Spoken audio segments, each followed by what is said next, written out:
ನೂತನ CDS lieutenant general N S. Raja Subramani ನೇಮಕ. ನೌಕಾಪಡೆಗೆ ಕೃಷ್ಣ ಸ್ವಾಮಿನಾಥನ್ ಮುಖ್ಯಸ್ಥರಾಗಿ ನೇಮಕಗೊಂಡಿದ್ದಾರೆ. ಈ ವಿಡಿಯೋದಲ್ಲಿ ಈ ಮಾಹಿತಿಯ ಬಗ್ಗೆ ಸಂಪೂರ್ಣವಾಗಿ ತಿಳಿದುಕೊಳ್ಳೋಣ. ಮಿಸ್ ಮಾಡದೆ ಈ ವಿಡಿಯೋವನ್ನು ನೋಡಿ ಮತ್ತು ನಿಮಗೆ ಯಾವ ಉದ್ಯೋಗದ ಬಗ್ಗೆ ಮಾಹಿತಿ ಬೇಕು ಎಂಬುದನ್ನು ಕಮೆಂಟ್ ಬಾಕ್ಸ್ನಲ್ಲಿ ತಿಳಿಸಿ. ಹಾಗೆ ಈ ವಿಡಿಯೋ ಇಷ್ಟವಾದರೆ ಸಬ್ಸ್ಕ್ರೈಬ್ ಮಾಡಿ.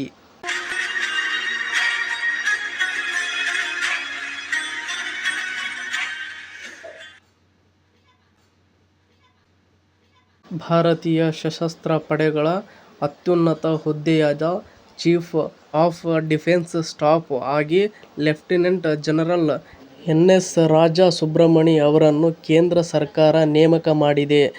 ಜತೆಗೆ ಭಾರತೀಯ ನೌಕಾಪಡೆಯ ನೂತನ ಮುಖ್ಯಸ್ಥರಾಗಿ ವೈಸ್ ಅಡ್ಮಿರಲ್ ಕೃಷ್ಣ ಸ್ವಾಮಿನಾಥನ್ ಅವರನ್ನು ನೇಮಕ ಮಾಡಿದೆ.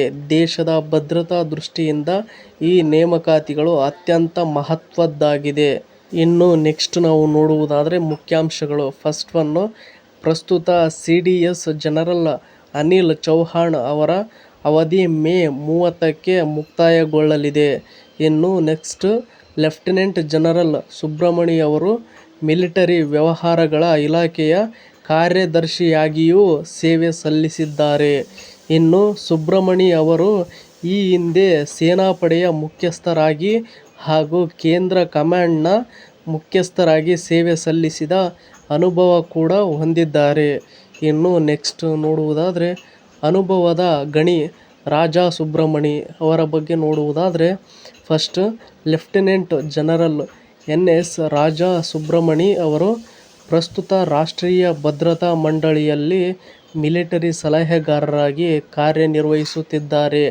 ಕಳೆದ ವರ್ಷ ಸೆಪ್ಟೆಂಬರ್ 1ರಂದು ಅವರು ಈ ಜವಾಬ್ದಾರಿ ವಹಿಸಿಕೊಂಡಿದ್ದರು.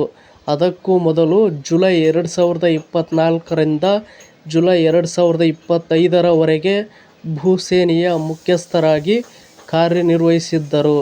ಅಷ್ಟೇ ಅಲ್ಲದೆ ಮಾರ್ಚ್ 2023ರಿಂದ ಜೂನ್ 2024ರವರೆಗೆ ಸೆಂಟ್ರಲ್ ಕಮಾಂಡ್ನ general officer commanding in chief ಆಗಿಯೂ ಕಾರ್ಯನಿರ್ವಹಿಸಿದ ದಕ್ಷ ಅಧಿಕಾರಿಯಾಗಿದ್ದಾರೆ.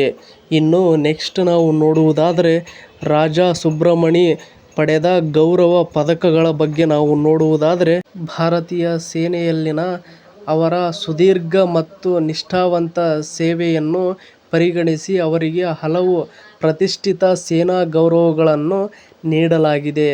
ಪರಮ ವಿಶಿಷ್ಟ ಸೇವಾ ಪದಕ, ಅತಿ ವಿಶಿಷ್ಟ ಸೇವಾ ಪದಕ, ಸೇನಾ ಪದಕ ಮತ್ತು ವಿಶಿಷ್ಟ ಸೇನಾ ಪದಕ ಸೇರಿದಂತೆ ಹಲವು ಶೌರ್ಯ ಮತ್ತು ಸೇವಾ ಪದಕಗಳು ಅವರ ಮುಡಿಗೇರಿವೆ. ಮೇ 30ರಂದು ಜನರಲ್ ಅನಿಲ್ ಚೌಹಾಣ್ ನಿವೃತ್ತರಾದ ಬಳಿಕ ಸುಬ್ರಮಣಿ ಅವರು ಅಧಿಕಾರ ಸ್ವೀಕರಿಸಲಿದ್ದಾರೆ. ಇನ್ನು ಇದೇ ತರಹದ ಸುದ್ದಿಗಳನ್ನು ಓದಲು ನಿಮ್ಮ ಜಾಬ್ಸ್ ಆ್ಯಂಡ್ ಎಜುಕೇಷನ್ ಅಪ್ಡೇಟ್ ಚಾನಲ್ಗೆ ಸಬ್ಸ್ಕ್ರೈಬ್ ಆಗಿ. ಈ ವಿಡಿಯೋ ನೋಡುತ್ತಿರುವವರು ಇನ್ನೂ ಯಾರು ಸಬ್ಸ್ಕ್ರೈಬ್ ಆಗಿಲ್ವೋ ಪ್ಲೀಸ್ ಎಲ್ಲರೂ ಸಬ್ಸ್ಕ್ರೈಬ್ ಆಗಿ ಮತ್ತು ಈ ಅಪ್ಡೇಟ್ ಬಗ್ಗೆ ನಿಮ್ಮ ಅಭಿಪ್ರಾಯ ಏನೆಂದು ಕಮೆಂಟ್ ಬಾಕ್ಸ್ನಲ್ಲಿ ತಿಳಿಸಿ. ಹಾಗೆ ಈ ವಿಡಿಯೋ ಇಷ್ಟವಾದರೆ ಸಬ್ಸ್ಕ್ರೈಬ್ ಮಾಡಿ, ಸಪೋರ್ಟ್ ಮಾಡಿ. Thank you for watching friends. ಎಲ್ರಿಗೂ ಧನ್ಯವಾದಗಳು.